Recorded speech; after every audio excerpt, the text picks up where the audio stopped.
Hoje nós estamos continuando o nosso estudo sobre o caminho sobremodo excelente. Capítulo 13 de 1 Coríntios. Nós vamos ler hoje até o versículo 6. Ainda que eu fale as línguas dos homens e dos anjos, se não tiver amor, serei como bronze que soa, ou como símbolo que retine. Ainda que eu tenha o dom de profetizar, e conheça todos os mistérios e toda a ciência, ainda que eu tenha tamanha fé, a ponto de transportar montes, se não tiver amor, nada serei. E ainda que eu distribua todos os meus bens entre os pobres, e ainda que eu entregue o meu próprio corpo para ser queimado, se não tiver amor, nada disso me aproveitará. O amor é paciente, é benigno. O amor não arde em ciúmes, não se ufana, não se ensoberbece, não se conduz inconvenientemente, não procura os seus interesses, não se exaspera, não se ressente do mal, não se alegra com a injustiça, mas regozija-se com a verdade. Versículo 7. Tudo sofre, tudo crê, tudo espera, tudo suporta. Amém? Os irmãos podem sentar. Ontem nós fizemos um estudo o mais detalhado possível, até o versículo 3, e hoje nós começamos no versículo 4, lembrando que o amor é paciente. Essa é a primeira expressão do apóstolo no versículo 4. O amor é paciente.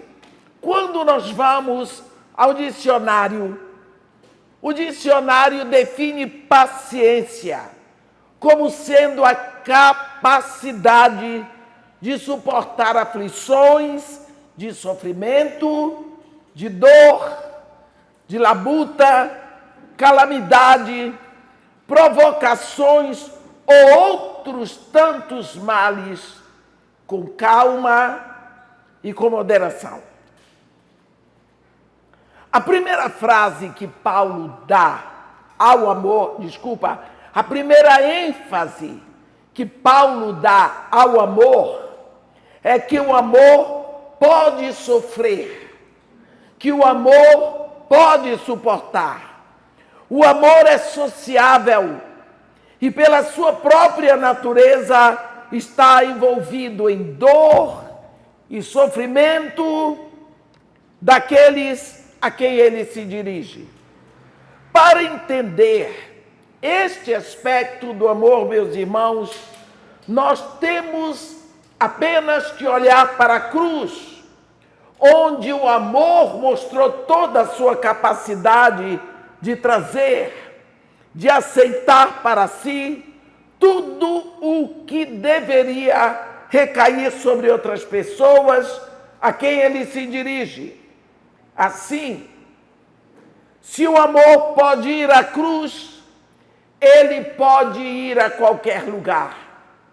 Ele aceita o teste supremo e ainda passa por outros. Uma das coisas que nós notamos entre tantas outras lá na cruz é que Jesus fala 7 vezes durante todo o tempo que ele está na cruz. Essas 7 vezes são chamadas os 7 gritos da cruz ou as 7 palavras da cruz. E lá na cruz, ele procura saciar a sede e a necessidade de tantas pessoas. Ele olha para a mãe dele, sozinha, e diz para ela: eis o teu filho. E olha para João e diz: eis a tua mãe. Ele olha para um dos malfeitores que estava com ele e diz: ainda hoje estarás comigo no paraíso. Depois que ele sacia a sede e a necessidade daqueles que estão ali, só depois ele diz: tenho sede. Ele diz isso, você lê no Evangelho de João, no capítulo 19, versículo 28. Tenho sede. A sede não chegou naquela hora. Ele já estava com sede há muito tempo. Mas primeiro ele saciou a sede dos outros. Ele supriu a necessidade dos outros. Só depois ele pensou nele. Isto é o amor.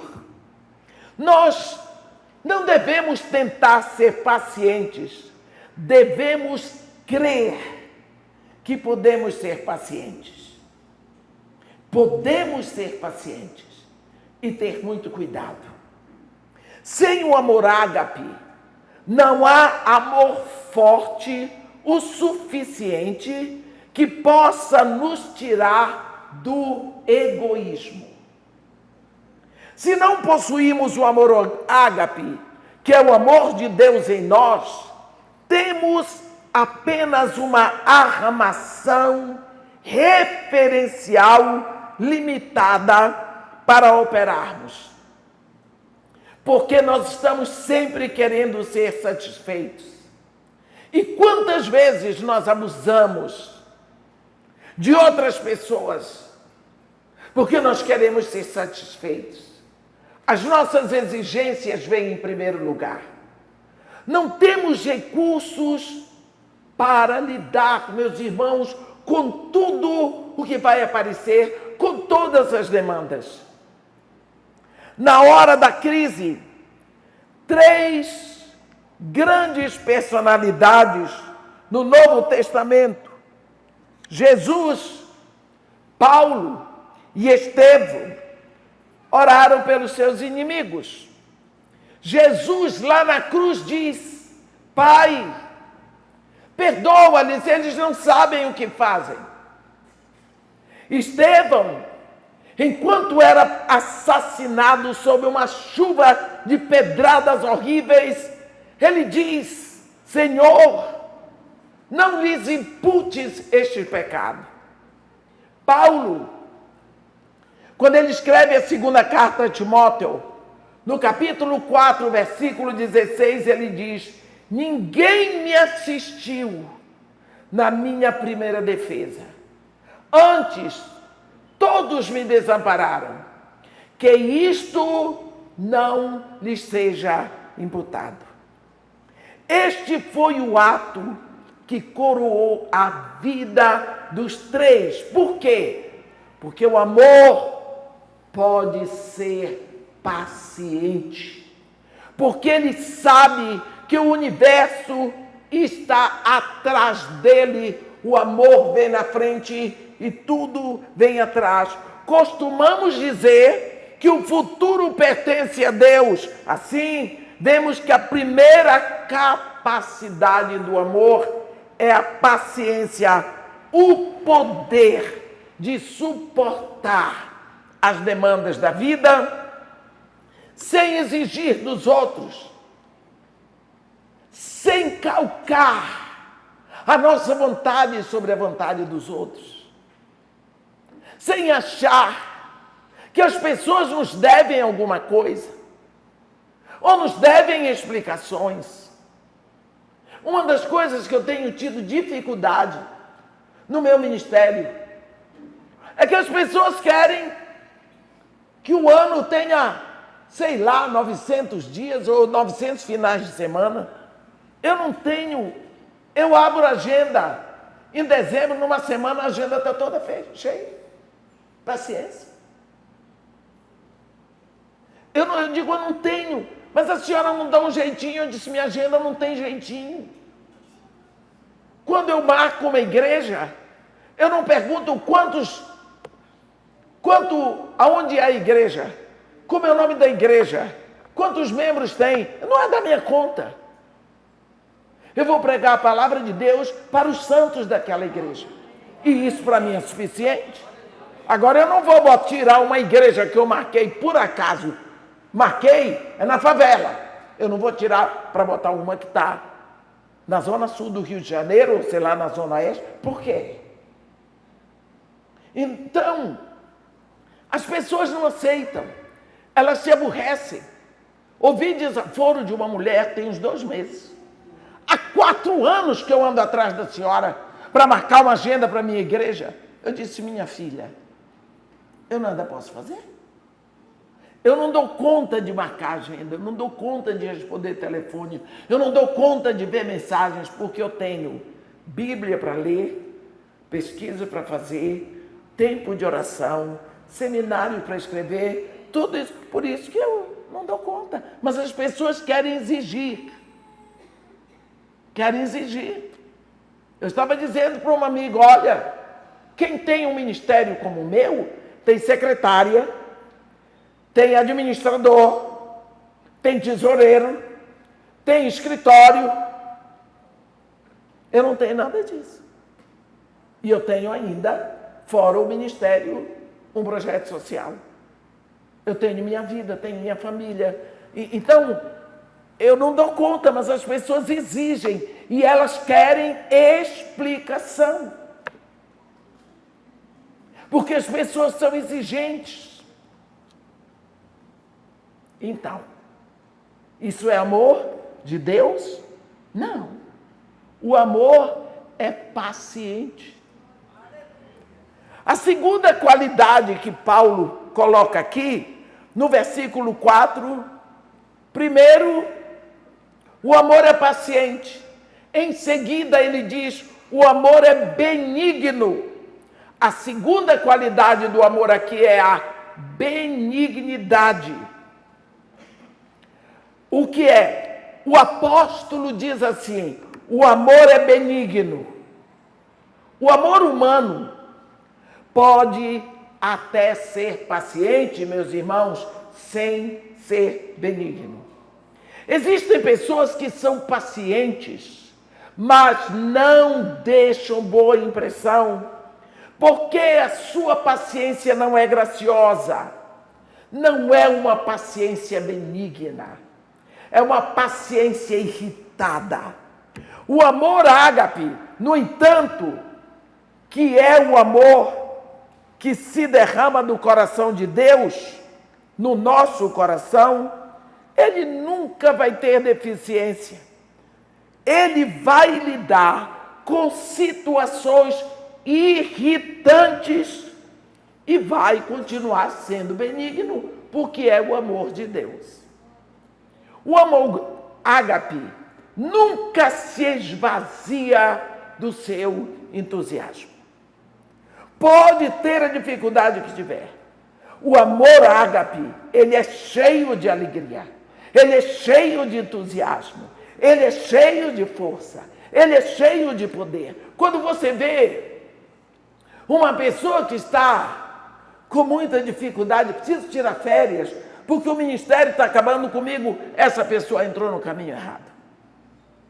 Pode ter certeza, eu não sou um exemplo para nada, mas eu lhe digo que eu prego o evangelho há mais de 40 anos. Nunca tirei férias. Por quê? Eu faço só o que eu gosto. Eu prego a palavra, eu leio a Bíblia, as minhas viagens não são turísticas, são missionárias, o meu assunto é a Bíblia. Então eu faço o que eu gosto. Como que eu vou tirar férias de fazer o que mais me agrada? Não vou. Quantas vezes nós esquecemos disso? O amor ágape nunca se esvazia. Ele tem a capacidade de levar, de carregar, de suportar situações e de continuar sendo benignos com aqueles que estão tornando a situação difícil para nós. Não significa que seremos bobalhões, que nos deixaremos enredar. Uma das coisas que nós temos que prestar muita atenção é o seguinte: você, pastor, líder na igreja que está me ouvindo, ouça bem. Quando Deus estava formando você no ventre da sua mãe, ele determinou um número de dias para você. Dias. Você tem um número certinho de dias para viver aqui na terra. Você tem um tempo. Quando chegar, sabe quando Deus faz assim, ó? Ele soprou. Chega uma hora que o sopro acaba. Acabou. Para um ele faz, para outro ele faz. Matusalém. Então depende do sopro. Você vai dar conta desse tempo para Deus. O papel do diabo vai ser tentar roubar o seu tempo. E para isso, ele vai usar pessoas dentro da igreja. Para roubar o seu tempo, para lhe atrapalhar. Tem pessoas que ficam assim, feito sanguessuga. Elas sugam o seu tempo para lhe atrapalhar. São pessoas que não querem nada. Elas não leem a Bíblia, elas não oram. Elas querem sugar. Cuidado. Porque lá no Éden o diabo usou a serpente e não tinha mais ninguém. Mas hoje não precisa. Tem gente. Então as pessoas acham que ser crente, que ser santo é ser bobo. É fazer o que eles gostam. Não é não. É viver para agradar a Deus. E não as pessoas. Portanto, abra os olhos com o seu tempo. Lembra de Jesus? Lembra de Jesus? Quando Jesus veio, fica claro no Evangelho que parece que ele era dirigido por um pêndulo. Um pêndulo. Nas bodas de Caná, primeiro milagre. Ele disse para a mãe dele, mulher, não é chegada a minha hora. Ele fala de uma hora que estava escrita. No capítulo 6 de João, quando os irmãos deles queriam que ele subisse para o templo, para a festa de tabernáculos, ele disse, o meu tempo não é chegado, o de vocês está sempre ali. O tempo. Capítulo 17 de João, ele vai orar, ele diz, Pai, é chegada a hora. A hora. Então ele era dirigido por uma hora específica. Ele não chegou atrasado. Na hora certinha lá na cruz, ele diz, Pai, tudo está consumado. Nas tuas mãos eu entrego o meu espírito. Morreu. Quando os soldados vieram, lógico que não precisavam quebrar nenhum osso, ele estava morto. O que significa que ele não vai chegar atrasado para o arrebatamento da igreja.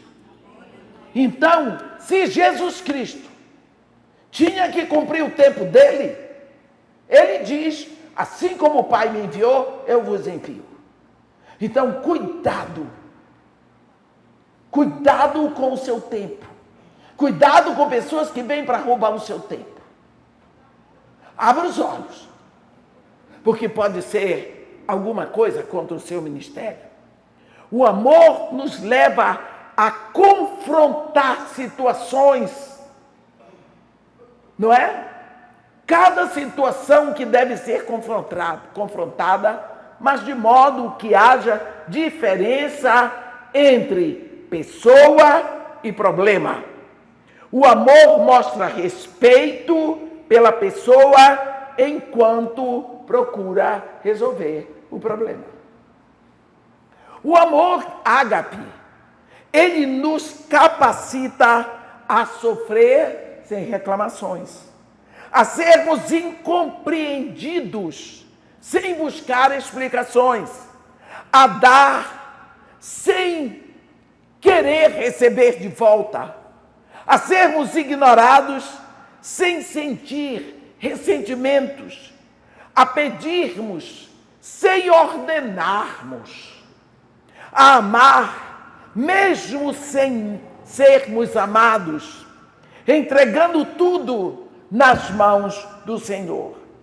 Assim, nós vemos que este amor não é um mero sentimentalismo, meus irmãos, um sentimentalismo piegas, que alguns pensam. Este amor, ele é obstinado e forte, ao mesmo tempo é suave e é sensível.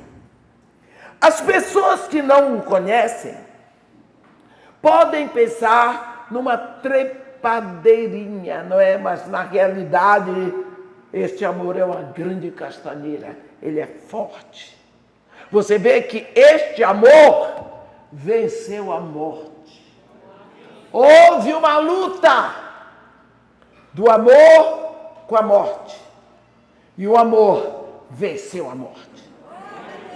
Está vencida, não é? Agora, quando nós pensamos nisso tudo, o amor ágape está mais ou menos explicado e nós vamos continuando com ele. Mas nós vamos ver neste momento 4 afirmações de Paulo mostrando o que o amor não é. Nós vimos, o amor é paciente, nós estamos fazendo o versículo 4. O amor é paciente, o amor é benigno. Agora, vamos ver 4 afirmações que Paulo mostra do que o amor não é. Paulo faz afirmações sobre o amor e agora vem as negativas. Sabe por quê? Porque temos que ser negativos para muitas coisas, se quisermos ser positivos para outras, coisas melhores e mais altas. Todos os anos eu tenho mania de fazer planos e objetivos para o próximo ano.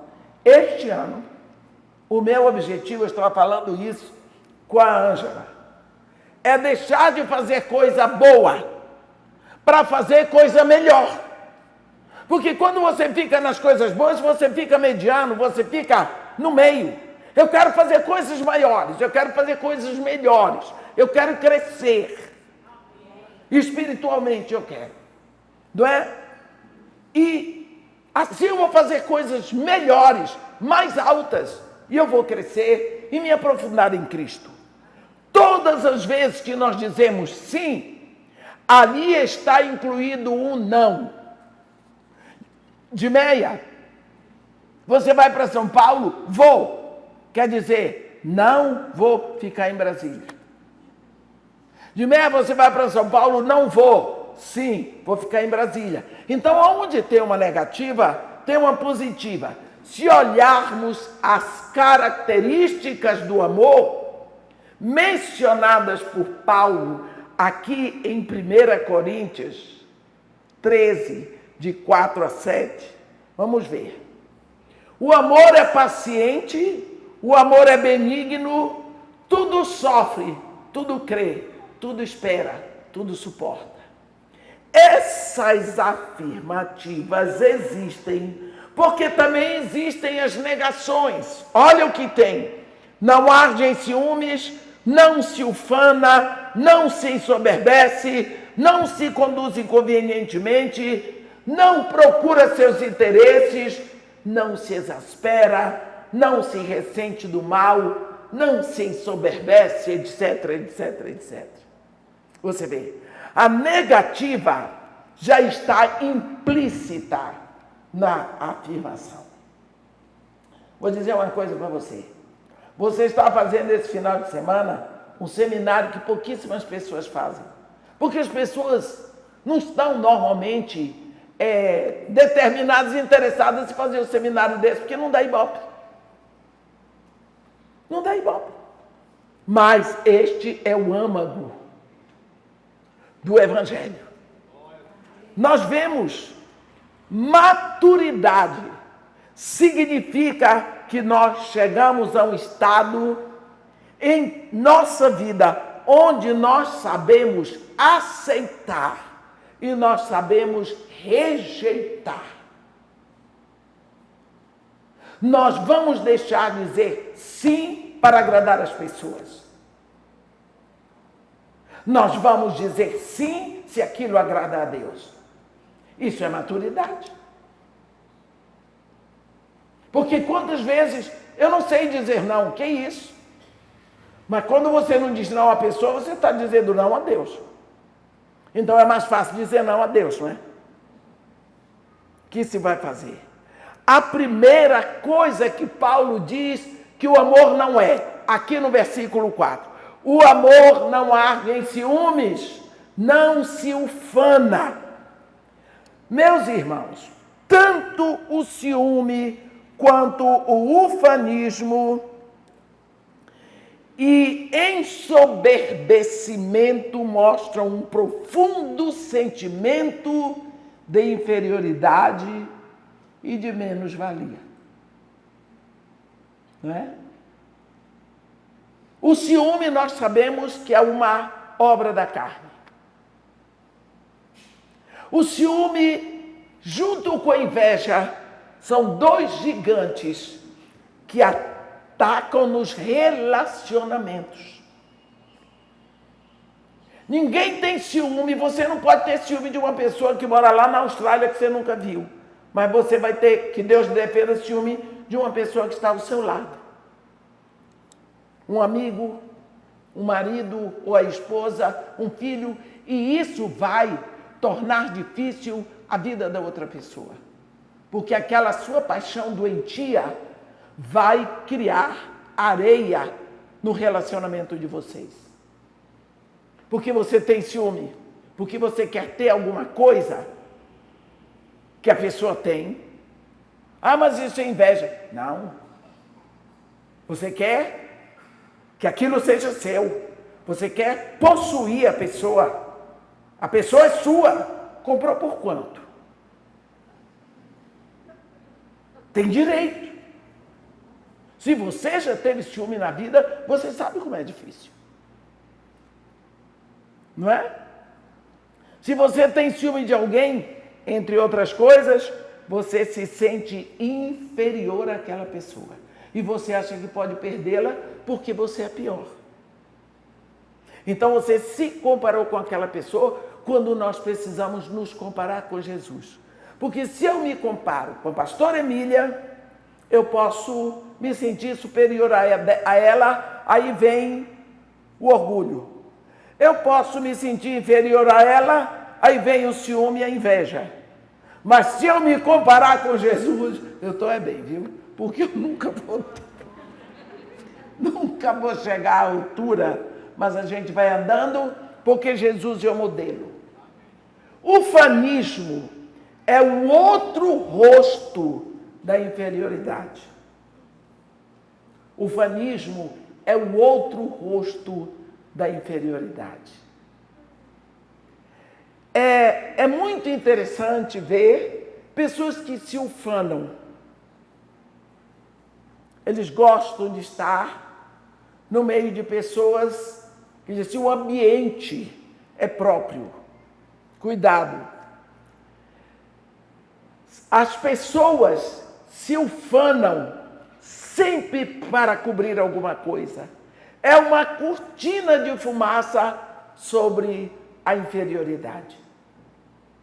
É tão interessante, às vezes, eu tenho visto pessoas que se ufanam por aí e normalmente são tão completamente vazias.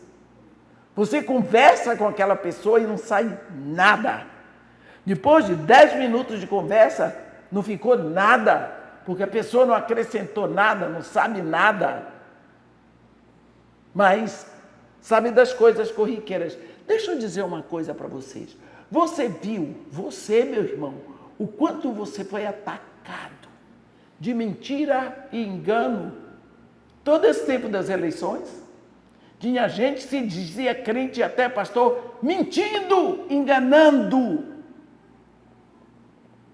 E eles botam logo na frente, dê o seu like. Eles querem seguidores. Enganando. Alguns são tão convincentes. Por quê? É a hora de aparecer. Na hora da pandemia, chegou a hora dos oportunistas aparecerem. Na hora das eleições, redes sociais, chegou a hora dos oportunistas. Então, essas pessoas que querem aparecer, elas saem das trevas. E elas querem aplausos. É a turma do holofotite. Isso é o ufanismo. Se alguém faz questão de gritar o seu ateísmo, eu sou ateu, Lá no fundo, existe um desejo tão grande de crer em Deus, mas ele quer mostrar que ele é alguma coisa. Coitado, ninguém perguntou, não é da minha conta. É que nem esse pessoal, sou gay, e daí que ele perguntou, não é da minha conta. O problema é seu. Se a alegria é sua, o problema é seu, é seu. Aí daí. Por que tem que anunciar? Porque tem que mostrar. Porque tem que dizer. As coisas são tão claras que Deus faz, eu nunca tive que dizer para ninguém que eu sou negra. Está na cara. Acabou. Estou satisfeita porque eu sei que quem me fez foi Deus. Pronto. Por que você tem que crer só ateu? Ué, o problema é seu. A alegria é sua, né? Gostou? É um direito seu. Olha, se alguém está constantemente protestando suas ideias, com certeza essa pessoa tem uma inclinação para a dúvida. Ela não tem certeza de nada. Ouve falar daqui, ouve falar dali, ela não tem segurança. Se alguém tem um impulso grande para o suicídio, lá no fundo, no seu coração, existe um desejo de viver e efetuar algo para o qual ela está impedido. Se está se sentindo humilhado, com certeza o orgulho está presente. Ninguém está me dando o valor que eu mereço. Ninguém está me olhando pela ótica devida. Eu preciso aparecer. Ninguém está me dando valor. Ué, valor é uma coisa que você tem. Se você tem respeito, você dá respeito. Você respeita as pessoas. Mas eu não vou respeitar porque ele não me respeitou. Eu só posso dar aquilo que eu tenho. Se eu não tenho respeito, eu não dou respeito. Eu não respeito. Está vendo? Se eu não tenho bondade, para que eu vou dar? Eu não posso dar o que não tenho. Esse é um fato que nós precisamos ver. O amor ágape, que é o amor de Deus em nós, não tem complexo de inferioridade, não tem ufanismo. Eu sei, eu tenho certeza que o nosso Deus e Pai é o nosso Deus único, Jeová Elohim. É o único que tem em si todo o poder da criação. Então foi ele que me criou.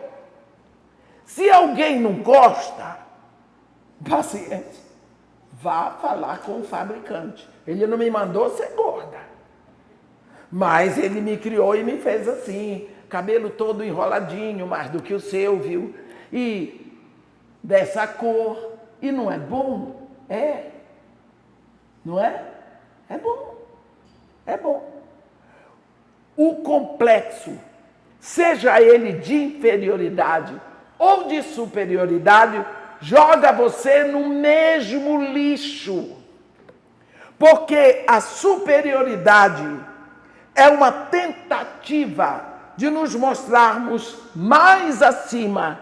E a inferioridade se regozija na autopiedade ou se mostra no ufanismo.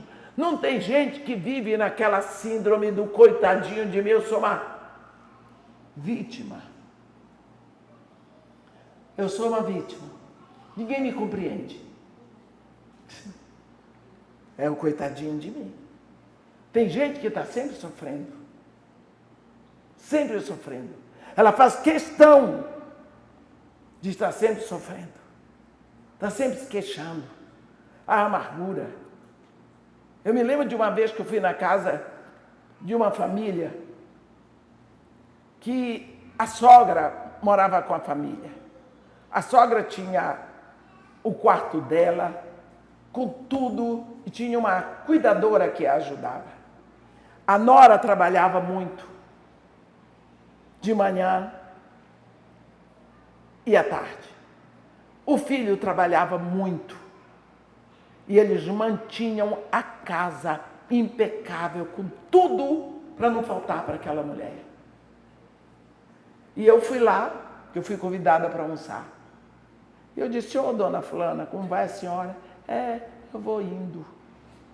Mas assim, eu vou indo. Todo mundo trabalhando, todo mundo produzindo para ela ter aquele aparato. É uma honra você poder suprir a necessidade de alguém que precisa, de uma mãe que está adoentada na velhice. É uma honra isso. Dali a 2 anos eu fui lá, a mulher não tinha morrido, não, ela estava viva, graças a Deus. Pergunto para a mulher como é que a senhora está indo. Eu disse, mas a senhora ainda está indo? Que ingratidão! Não tem uma menção de alegria. Dona fulana, como é que você está? Minha filha, eu estou aqui na graça de Deus. Glória a Deus pela vida do meu filho, da minha nora, que me dão essa qualidade de vida. E você, como é? Gente, não tem gratidão. Não tem. Não enxerga o bem. Parece que sai garimpando dor, não é? O amor ágape, ele nos livra de inferioridades e de superioridades, ele nos dá a visão certa, não é? O amor ágape, que é o amor de Deus em nós, nos liberta de estarmos acima ou de estarmos abaixo e nos capacita a estar com. Eu não estou acima de ninguém, eu não estou abaixo de ninguém, eu estou com, eu estou em comunhão, eu estou com meus irmãos, juntos. E por isso uma pessoa neste amor não pode ser invejosa, não pode ser ciumenta. Assim nós seremos capazes de amar ao outro como a nós mesmos. Semana passada eu estava numa cidade do interior da Bahia e veio um menino. Eu gosto de menino, eu gosto de criança, sou louca com criança. Eu sempre arranjo um que quer ser meu filho. E tem outros que já querem ser meus netos, aí fica mais difícil. Aí, ele tem 13 anos, 12, ia fazer 13 anos. E quando eu estava saindo da igreja, eu tinha que ir depressa para o hotel, para pegar minhas coisas, para ir para a rodoviária, para pegar o ônibus de 8h30, cheguei em Salvador às 5, para tomar o avião. Aí, eu estava descendo, ele chegou para mim e disse, ei, se botou assim na minha frente, que coisa linda, precisava ver aquele rosto assim inteiro. O coisa dele, dei-lhe o abraço. Eu disse, como é seu nome? Francisco.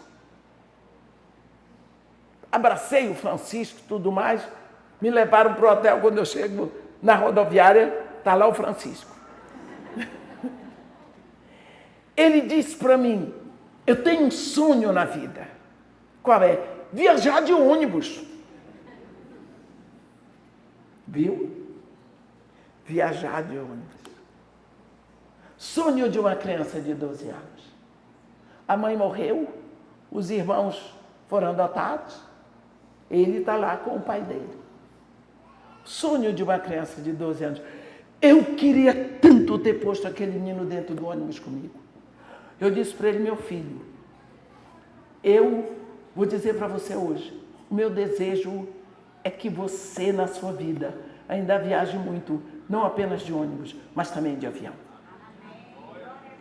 Também de avião. Que coisa linda. Sonho de um menino de 12 anos, lá no sertão. Eu cheguei em Petra, na Jordânia. Veio um menino, 13 anos. Eu disse para ele, como é o seu nome? Omar. Se apegou a mim, me passou a chamar de mãe. Tirou foto de todo mundo. Eu disse para ele, fiquei querendo saber a vida dele. Eu disse, Omar, 7 irmãos, um é cego. Ele vai para a escola de manhã e depois ele vai para lá para tirar foto das pessoas para ganhar um dinheirinho. Eu peguei ele para tirar foto de todo mundo. Eu dei para ele $20. Olha que tirar $20 da minha mão é difícil. Mas eu me apeguei tanto para ele, mas ele não me largava. Eu tenho essa atração por criança. E eu tenho um problema, eu gosto de pobre. Eu digo para Deus, o Senhor só manda pobre. Mas olha o sonho, eu fico impressionada que nós temos tanto. Uma vez eu cheguei numa cidade do interior de São Paulo chamado Laranjal Paulista. Não tem um pé de laranja. Eu não sei por que o nome é Laranjal Paulista. Teve um homem que estava assim sentado do lado de cada igreja. Ele olhava para mim. Primeiro dia eu cheguei, ele olhava para mim, eu dizia graças a paz. Quando foi no sábado de tarde, que eu cheguei na igreja, ele desembuchou. A senhora, é verdade que a senhora toma avião o tempo todo? Eu disse, é o melhor meio de transporte hoje, que vai mais rápido. Ele pegou e disse, Deus me livre. Eu disse para ele, por quê? É o único bicho que voa sem bater as asas. Nunca ele saiu de Laranjal Paulista, Laranjal Paulista, e já estava um senhor de idade. Então a gente fica vendo as qualidades de vida das pessoas. Cada pessoa tem a sua experiência. E experiência traz qualidade de vida. Às vezes nós olhamos para as pessoas e nós queremos ter a experiência que aquela pessoa tem. Mas não é esse o chamado. O chamado da pessoa é indicado por Deus. Quando nós pensamos disso, o amor ágape é o amor de Deus em nós. Ele nos liberta de estarmos acima, de estarmos abaixo e nos traz para estarmos juntos. E por isso nós podemos nos amar.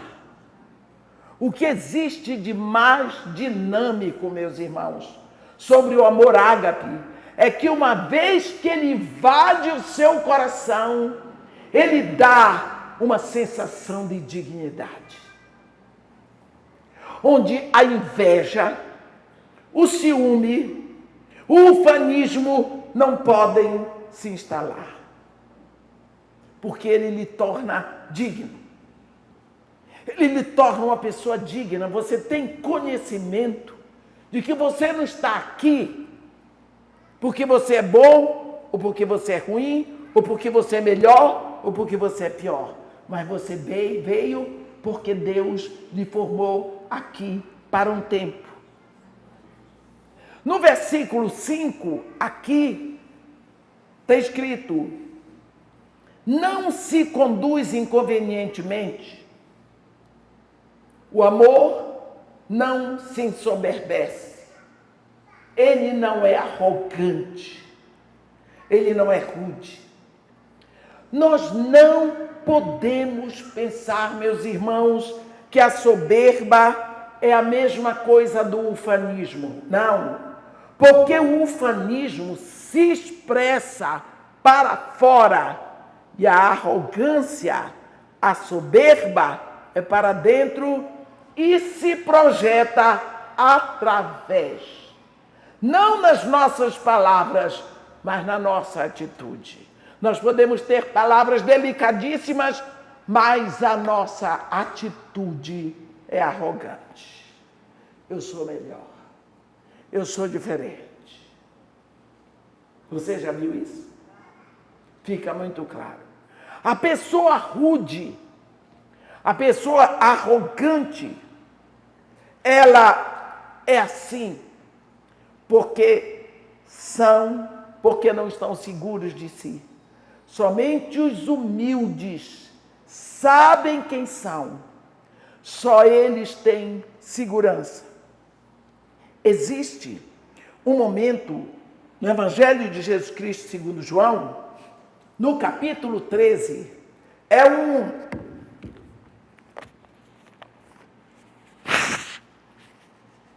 um momento em que Jesus Cristo estava na mesa com seus discípulos. E ali sentado, a Bíblia diz, depois você vai ler isso quando chegar em casa, antes de dormir, porque é lindo. É lindo. Jesus estava na mesa com seus discípulos e de uma hora para outra, ele teve um insight assim. E Jesus, João diz, sabendo que todas as coisas o Pai colocou na sua mão. Então Jesus naquela hora pensou, eu sou o Senhor dos céus e da terra. Eu sou o dono de todos os universos. Primeira coisa.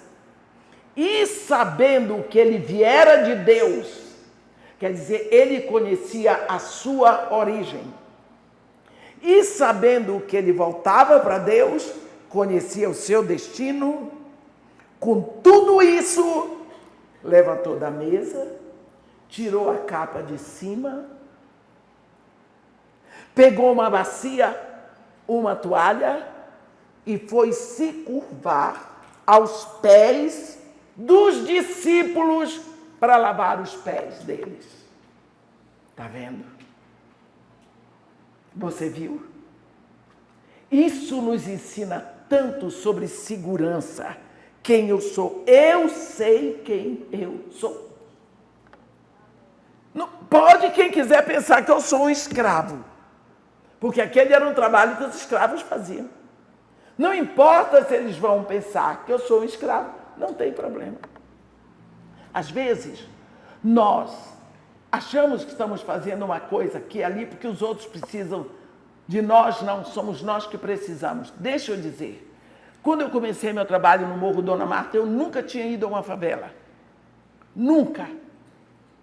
Nunca. Quando eu comecei a ir, um dia uma mulher me perguntou, há quanto tempo a senhora mora na favela? Se ela tivesse me dado um soco no rosto, ela não tinha me ofendido tanto. Porque eu achava que era humilhante ela pensar que eu era da favela. Olha, eu, a santa. E eu estava pregando o evangelho. E eu era intercessora, filha de Deus, me achava o máximo. Deus começou a trabalhar ali. E eu comecei a ter consciência de que eu me achava superior àquele povo. Que eu me achava melhor, porque eu estudei, porque eu tinha outro estilo de vida, porque isso, porque aquilo e tudo mais, eu era melhor. Quem disse que eu era melhor? Meus irmãos, daí em diante as pessoas me perguntavam, há quanto tempo você mora na favela? Doía. Eu fui entregando aquilo a Deus. Do dia que eu não tenho mais nada, pode pensar que eu moro na favela, que eu nasci na favela. Aí ninguém mais me perguntou. Não precisa mais. A ferida da alma foi curada. Enquanto precisar, Deus vai tratar. Deus vai tratar. Nós só podemos ser humildes verdadeiramente quando nós entendemos a nossa estatura como filhos de Deus. Quanto mais eu me vejo filha de Deus, mais humilde eu posso ser. Hoje em dia, se alguém me dissesse, você mora na favela, eu sempre digo, ainda não. Porque minha família diz, você só precisa levar a mala para lá. Né? A minha irmã diz que tu és japonesa, teu nome é nunca tá aqui. Eu não paro em casa. Tu entras em casa de costas, pronta para sair. Mas o que eu vou fazer? Esse é o meu chamado. Então, você só pode ser humilde na medida que você conhece a sua estatura em Cristo. Se as pessoas acharem que eu sou pobre, paciência. Se acharem que eu moro na favela, paciência. Eu não quero é que elas tenham de mim um mau exemplo de vida, que as leve a pecar. Mas quanto a pensar que eu sou pobre, que eu não estudei. Quantas vezes? E já fui orar na casa de uma pessoa lá em Copacabana, o porteiro mandou eu entrar pela porta do fundo, pela porta de serviço. Eu olhei para a cara dele e ele era negro. Porque é sempre negro que faz isso com outro negro. Tudo bem. Aí eu olhei para a cara dele e resolvi falar. Eu disse, liga para fulana. Aí. Ela disse que a senhora pode subir. Diga para ela, por favor, para vir me buscar aqui. Eu estava fazendo um favor. Chegou lá e disse, por que ele mandou ir pelo elevador do fundo? A mulher ficou aborrecida. Eu disse, viu? Você perdeu. Uma vez eu fui na feira com a missionária Kay, branca, dos olhos verdes, e nós fomos fazer compra de frutas. Quando o homem viu que eu estava falando com ela, ela não falava português, ele olhou para mim, porque nós estávamos comprando uma quantidade maior de frutas. Porque eu ia para Santarém do Pará para passar o Natal lá e tinha que levar as frutas para o Natal da família. Aí ele disse para mim, faz o seguinte, deixa eu dar o preço que eu quero, depois eu te dou um por fora. Quer dizer, eu olhei para a cara dele e disse, o senhor perdeu de vender suas frutas todinhas. Disse para quem? Vamos embora. O que foi, mamãe? Vamos embora daqui, que ele é ladrão. Fiquei aborrecida com o homem. Olha por quê? Aparência. Quem mandou nascer preto? Culpa de Deus que fez. Então vou me aborrecer com isso? Aprendi a me divertir. Aprendi a me divertir. Isso para mim agora é uma beleza, porque eu vejo nisso o meu crescimento. Eu estou feliz, satisfeita, não estou em cima nem embaixo de ninguém, eu estou em comunhão. Isso é muito bom. Olha, Jesus, ele disse para os discípulos, eu estou fazendo para vocês fazerem depois, para vocês lavarem os pés uns dos outros. O segredo da humildade de Jesus era a completa consciência da sua grandiosidade. Ele sabia, eu sou o dono dos céus e da terra. Eu vim do Pai, eu estou voltando para o Pai. Olha o segredo da humildade dele. No dia que você compreende a sua estatura como filho de Deus, você pode ser humilde. Observe, a Bíblia diz assim, sabendo que o Pai entregou todas as coisas em suas mãos, e que ele veio do Pai, e que voltava para o Pai. Só alguém que tem esse conhecimento pode ser humilde a esse ponto. Ninguém pode chegar à grandiosidade, meus irmãos, se não for humilde. Mas também ninguém pode conhecer humildade se não conhecer a grandiosidade de quem você é em Deus. Se nós olharmos para Cristo, nós seremos humildes. Quando tiramos o nosso olhar de Deus, perdemos um parâmetro para a humildade. Eu fico pensando, aqueles reis que vieram do Oriente para levaram aqueles presentes para Jesus, como que eles iam dar presente para um rei que tinha uma estrela no céu? Eles chegam em Jerusalém e dizem, olha, onde está o recém-nascido rei dos judeus? Porque nós vimos a sua estrela no Oriente e viemos adorar. O que você leva para um rei desse? Que presente você leva para um rei que tem uma estrela? Nenhum rei na terra tinha uma estrela. Aquele ali tinha. Então você está vendo a grandiosidade de quem Jesus era. Olha, se nós olharmos para Cristo, então nós seremos humildes. Quando tirarmos o nosso olhar de Deus, nós perdemos o parâmetro, eu repito. O amor ágape é o amor de Deus em nós e ele nos capacita a sermos realmente humildes, meus irmãos. Muito do que nós vemos como humildade na igreja cristã é apenas depreciação. A verdadeira humildade flui na nossa consciência, da consciência que nós temos de grandiosidade.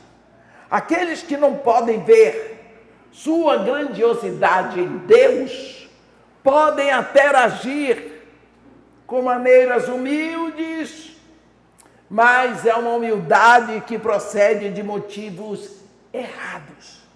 Existem pessoas que agem com humildade esperando que esse comportamento proverá para eles um senso de grandeza.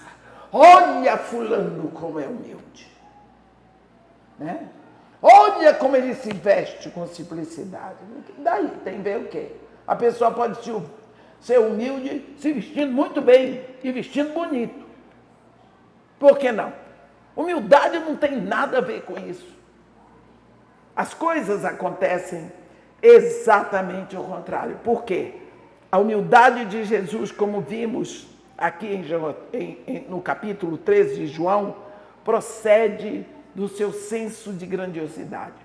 Todas as coisas foram postas em suas mãos. E ele decidiu usar as suas mãos para lavar os pés dos discípulos. Isso é uma maravilha.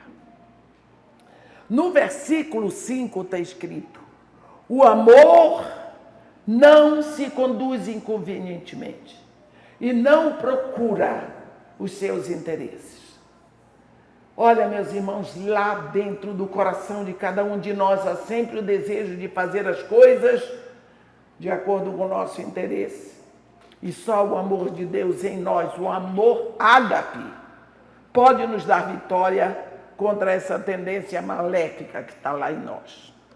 A melhor maneira de procurar o nosso interesse é permitir que o amor de Deus invada e penetre no nosso coração. Então nós teremos em nós uma proposta e um plano superiores. Reconhecendo que os planos de Deus são superiores para mim, me livra de desintegrar buscando o meu caminho cheio de frustrações. Porque quando eu sigo o meu caminho, não dá certo. É melhor seguir o caminho de Deus. Porque, como diz lá em Jó, bem sei que tudo podes e nenhum dos teus planos pode ser frustrado. Aprendemos hoje e ensinamos às crianças os seus direitos. Reclamamos sempre os direitos humanos, mas existem momentos em que nós precisamos desistir dos nossos direitos. Porque o amor não insiste nos seus próprios direitos. Isso significa que realmente não temos direitos. Tudo que temos é pela graça de Deus, pelo interesse de Deus. Aqui no versículo 5, o apóstolo continua: o amor não se exaspera, não se ressente do mal. Olha, ressentimento e irritação são dois dos maiores males que se enraizam no coração humano. Deixa eu dizer, eu li uma vez uma história assim. Um homem de negócios estava sentado na mesa dele, ele gritou, esbravejou, berrou para um homem que estava do outro lado da linha. Um amigo estava perto dele, disse para ele: ei, você continua assim. Se você continua assim, você vai ter uma úlcera. Ele respondeu: eu não tenho úlcera, eu dou úlcera para os outros. Olha só a visão. Coitado. É dando que se recebe. Pronto. Ninguém pode dar sem receber. Gente, eu costumo dizer, quando eu abro minha mão para dar, ela está aberta para receber. Acabou. E Jesus Cristo é muito claro, dá-se-vos-á.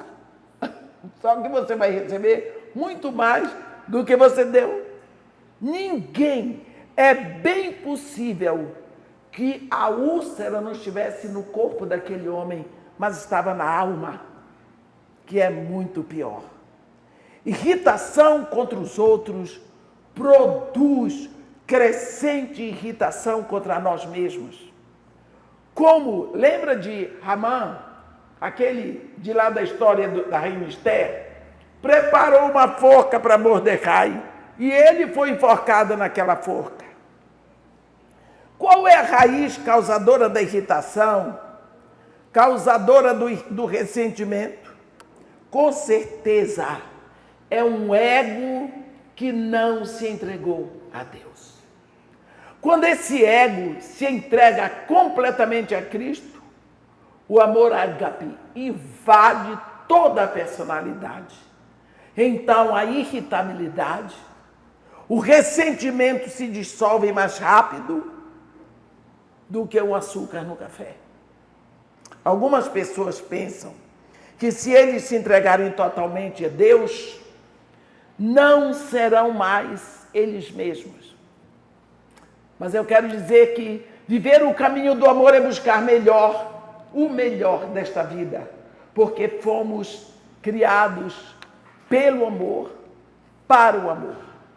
Deus é muito mais do que alguém que apenas age em amor. A Bíblia diz em 1 de João 4, no versículo 8, Deus é amor. O que significa que violaria sua própria natureza se alguma vez ele agisse do modo contrário ao amor. A sua criação, o universo todo foi criado pelo amor. E só pode funcionar efetivamente quando é sustentado pelo amor. O mesmo se aplica a todos nós. Nós também fomos criados para funcionar em amor, no amor ágape, que é o amor de Deus em nós. Se o amor de Deus não penetra, se o amor de Deus não permeia nosso interior, manejaremos a estrada da vida como um carro cuja gasolina é inferior. Ele vai, mas ele não funciona que preste. O nosso Criador não nos designou para funcionarmos com irritação, com ressentimento. Assim é melhor deixarmos o nosso fabricante celestial colocar em nós o verdadeiro combustível. E aí nós vamos sentir a diferença. No versículo 6, aqui, a Bíblia diz: não se alegra com injustiça, não se ressente do mal, mas regozija-se com a verdade. É surpreendente ver como nós, meus irmãos, muitas vezes, facilmente nos regozijamos com o que é errado. Claro que nós não fazemos conscientemente. E isso é devastador. Eu me lembro, eu vi, não estou mentindo, pessoas que vão na igreja achando que o Lula ia morrer de câncer. A Bíblia diz que Deus não se compraz na morte do ímpio. Então, se Deus não se compraz, como eu posso me alegrar? Eu tenho que pedir a Deus que Deus opere no coração desse homem. Eu não o conheço. Eu não desejo mal para ele, porque eu estaria pecando contra o meu próprio Deus. Se ele tem a chance, é a chance que eu também tenho de escolher Jesus.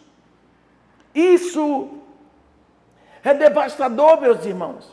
Eu estou aconselhando pessoas e pouco a pouco, quando eu as levo a um momento de análise para reconhecerem alguns dos seus motivos lá bem escondidinhos que as motivaram a agir daquela maneira. Muitas vezes eu tenho ouvido que pessoas dizem para mim: nunca pensei que eu seria capaz de fazer isso. Conscientemente não faria, mas inconscientemente foram capazes sim. Ver o erro do outro e criticá-lo, muitas vezes, é para encobrir o nosso próprio erro. A menos que as nossas personalidades sejam fortalecidas pelo amor de Deus em nós cairemos facilmente na armadilha de nos regozijarmos com o erro dos outros. Eu não disse, eu sabia que não ia dar certo. Aí, ó, tá vendo o que aconteceu? Fica satisfeito, porque não deu certo. Que maldade! Nós vimos que Paulo diz que o amor não é? E então Paulo nos dirige a 4 aspectos positivos do amor no versículo 7. Tudo sofre, tudo crê, tudo espera, tudo suporta. A primeira afirmação é similar à última. Sofre e suporta. As duas do meio, segunda e terceira, são também similares. Crê e espera, porque não tem fé sem esperança. A fé é certeza daquilo que você espera e convicção de fatos que você não vê.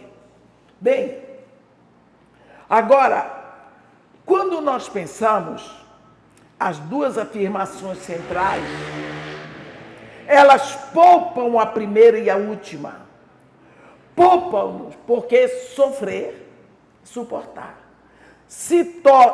Elas tornam crente e esperançoso, sofrendo e crendo, esperando, aguentando. Eu costumo dizer, vocês já ouviram falar triunfo? Já ouviram falar no triunfo? Pensa que você está subindo uma montanha. Você não aguenta mais. Você não aguenta mais. Você está lá, o topo está aqui, e você falta pouco para chegar lá. Aí você... Uf!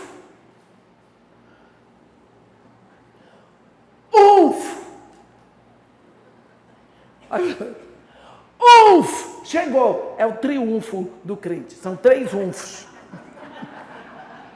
São os 3 unfos finais para você chegar lá. Aí você para e você não quer mais levantar. É o triunfo do crente, é a luta. Esse é o triunfo. Conseguiu chegar, não é? Não é um sofrer triste. Não é um sofrer taciturno, rabugento, desesperador. É um sofrer com sorriso. O sorriso da fé e da esperança. Sofrer e suportar tem um ingrediente em si, meu irmão. O ingrediente alternado entre fé e esperança. Viu? É isso que livra o sofrer de ser estoico, não é? E faz com que o sofrer seja cristão. Os estoicos são pessoas que decidiram encarar problemas da vida com forte determinação e nada os fará desistir. Esta atitude produz personalidades quebradiças, porque tudo que é duro quebra. Tudo que é duro quebra. Não é? O cristão, onde o amor ágape flui, nunca fica quebradiço. Ele se curva, mas não quebra. Lá, em Lucas 21, no versículo 12 e 13, Jesus Cristo avisa: antes, porém, de todas essas coisas, lançarão mão de vós e vos perseguirão, entregando-vos às sinagogas e aos cárceres, levando-os à presença de reis e governadores por causa do meu nome. E isto vos acontecerá para que deis testemunho. Se você ler isso na versão amplificada da Bíblia, diz: o que isto tudo acontecerá, essa será a oportunidade de sofrerem o testemunho. Isso faz uma grande diferença, porque vemos que o nosso trabalho aqui não é tentar analisar problemas, não é explicar problemas, mas é usar os problemas para a glória de Deus. Assim, nós vemos porque o amor ágape sofre tudo. Aqui nós vemos porque o amor ágape suporta tudo, é porque ele pode usar tudo. O amor é tão criativo que das piores situações ele tira o melhor. Não é? O mal pregou Jesus na cruz, mas aí Jesus lá na cruz fez a redenção. Lembra de José que disse para os irmãos deles: vocês intentaram o mal contra mim, mas Deus transformou o mal em bem. Quando o amor de Deus realmente flui em nós, meus irmãos, e através de nós, não existe mal onde não possamos encontrar o bem. Vocês já ouviram, logicamente, falar do grande literato, escritor Leon Tolstói. Ele, num dos livros dele, chamado Minha Confissão e Minha Religião, eu escrevi aqui o que ele diz. Ele diz assim: há alguém que diga, a vida é tão ruim, então encha a cara e esqueça. Outros dizem, a vida é tão ruim, mas eles lutam fortemente contra ela.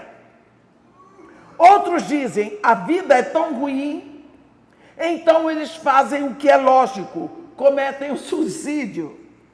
Ainda existem outros que dizem, a vida é tão ruim, mas continuam aceitando as coisas como elas vêm.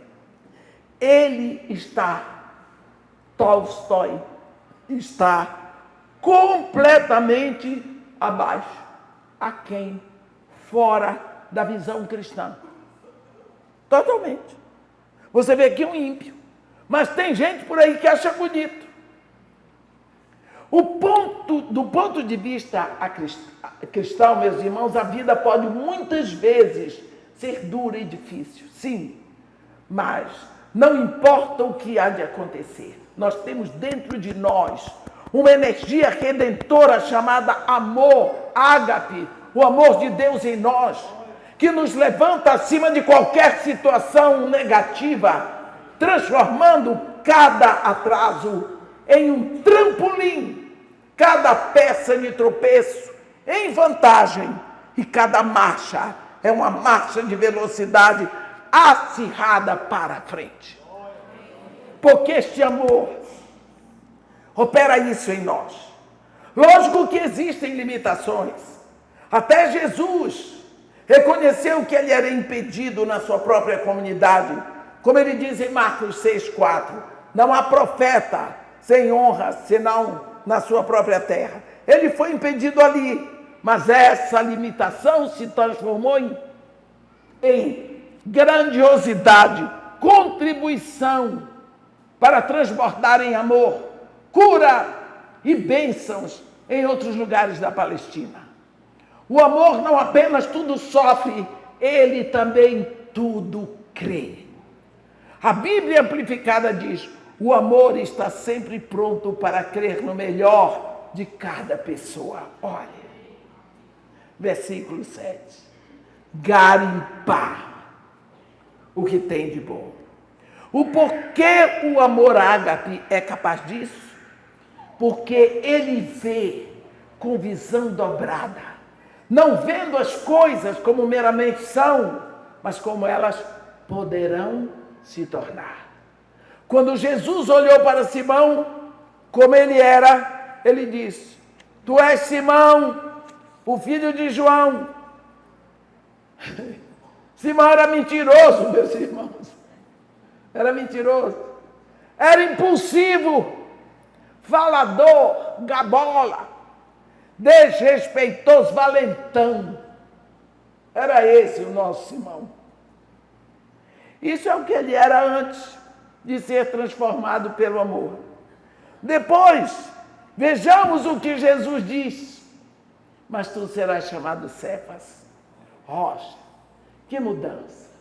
Venha para Jesus como você está e deixa ele fazer o trabalho. Porque ele sabe. Ele é Deus. Que mudança. O instável Pedro se tornou uma rocha. O impossível se tornou sólido.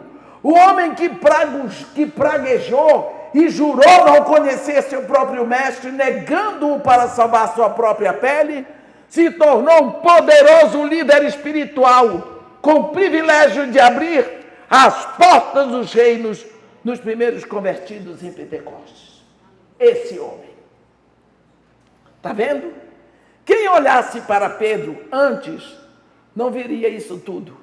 Mas Jesus viu, porque ele tem essa visão dobrada de que nós falamos aqui. O seu amor sempre olha além do que aquilo que está ali. Ele olhou a um Simão instável e viu uma rocha. Olha em você, pecador, e vê um santo. Ele olhou para Paulo. Ele olhou para Saul e viu Paulo. Isso pode acontecer conosco quando abrimos o nosso coração para o amor. Teremos a mesma perspectiva do Senhor. Olharemos para pessoas e veremos não apenas o que elas são, mas o que elas poderão vir a ser. Vimos que quando Jesus olhou para Simão, ele viu dois. Lembra? Primeiro, como ele era. Segundo, o que ele seria. Esses dois eram tão diferentes que precisavam de dois nomes diferentes. Um era Simão Barjonas, filho de João, de Batum, será chamado Cefas. Até o nome vai ser diferente. O amor ágape, fluindo através do coração de Cristo para Pedro, precisou só 3 anos para trazer à luz a mudança predita por Jesus. Mas, como nós podemos ver lá em Atos 2, onde Pedro se levantou com os homens e se dirigiu à multidão para falar com segurança, convicção, quebrantamento, ali vemos que Pedro foi transformado no mais destemido campeão do movimento espiritual que sacudiu o mundo. Vemos outras pessoas, homens e mulheres, a quem o Senhor chamou, que foram transformados. Assim, da mesma forma, meus irmãos, nós podemos também olhar com o mesmo olhar para outras pessoas hoje. Nós podemos hoje encontrar alguém que à primeira vista parece ineficaz, inferior, frustrada, curvada em bestialidades. Então, nós vamos pedir a Deus que nós possamos ver nessas pessoas aquilo em que elas podem ser transformadas. Pessoas salvas, confiantes, capazes, santificadas. Uma atitude positiva tende a produzir exatamente aquilo em que se crê. Claro que precisamos reconhecer que apenas a crença no melhor para a pessoa não vai trazê-la para o reino de Deus. Cada um precisa fazer seu empenho pessoal, mas a função do amor ágape em nós é adicionar a influência a todos os ingredientes que Deus usa para trazer homens e mulheres para Ele. O amor, tudo sofre, tudo crê, tudo espera, tudo suporta. Amém, meus irmãos? Amanhã partiremos de manhã do versículo 8. Hoje fomos até o versículo 7. Que Deus nos abençoe e nos guarde. Que faça resplandecer o seu rosto sobre nós e tenha misericórdia de todos nós. Amém.